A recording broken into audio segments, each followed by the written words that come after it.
31 तारखेच्या आत पीक कर्जाचे पैसे भरा, अजित पवार। तुमच्या अंगात बेमानीचे रक्त, बच्चू कडू।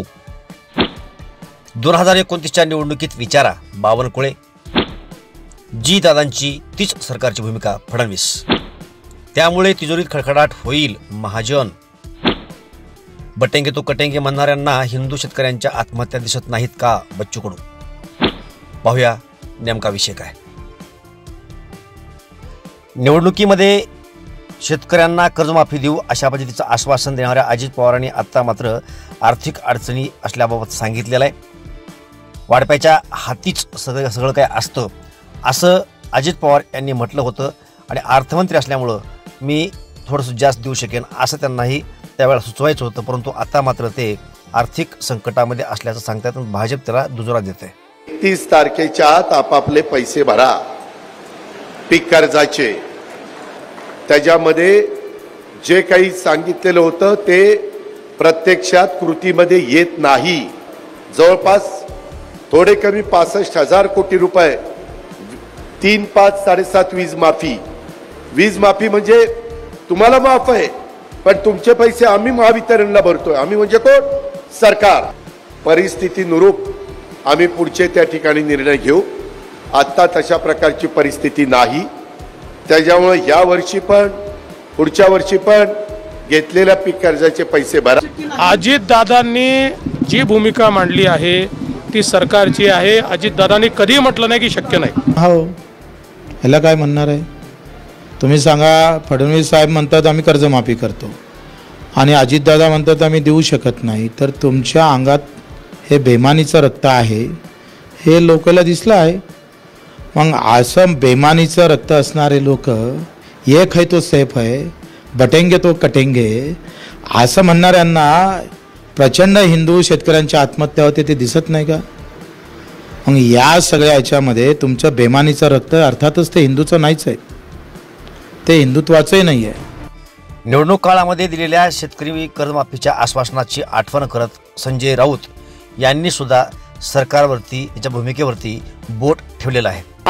अजित पवार किंवा त्यांच्या युतीनं ही घोषणा केली की 2100 रुपये देऊ लाडक्या बहिणींना, लाडक्या भावांना आणि शेतकऱ्यांची कर्जमाफी करू, तेव्हा राज्याच्या मुख्यमंत्रीपदी एकनाथ शिंदे होते। काही झालं तरी आम्ही आमचं वचन पूर्ण करणार। कसं करणार? तुमचे अर्थमंत्री आणि डेप्युटी सीएम नाही म्हणताय, एकनाथ शिंदेने करावं।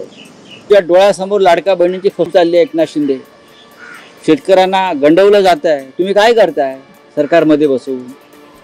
अजित पवारांच्या दारासमोर उपोषणाला बसा, आंदोलन करा।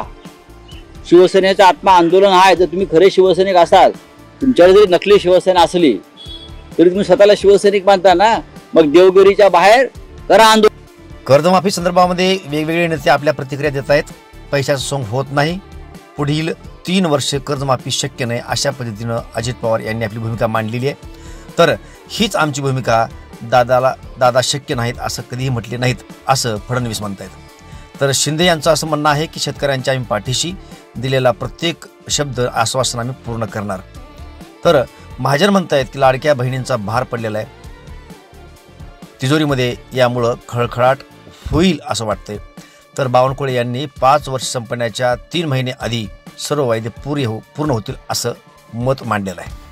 तर आता लाडक्या बहिणीच्यामुळे जवळपास 35-40 हजार कोटी रुपये दरवर्षी ते एक अतिरिक्त दायित्व आमच्यावर आलेलं आहे आणि त्यामुळे आता कर्जमाफी करावी आणि त्यामुळे मग राज्याच्या तिजोरीमध्ये खडखडाट होईल, पगार देणे सुद्धा मुश्किल होईल मला असं वाटतंय। असं जर झालं तर त्यामुळे 1 वर्ष 2 वर्ष जर एकदा हा गाडा सुरळीत चालला राज्याचा, एकदा अर्थव्यवस्था जरा व्यवस्थित झाली की त्या संदर्भामध्ये मुख्यमंत्री आहेत, उपमुख्यमंत्री किंवा सरकार विचार करेल। थोडक्यात काय तर शेतकऱ्यांना कर्जमाफीचं जे काय आश्वासन दिलं असलं आणि लाडक्या बहिणीला 2100 रुपये देऊ असं जरी आश्वासन केलं असलं तर ते सध्या शक्य नाही अशा पद्धतीचीच भूमिका हे सरकार घेतंय।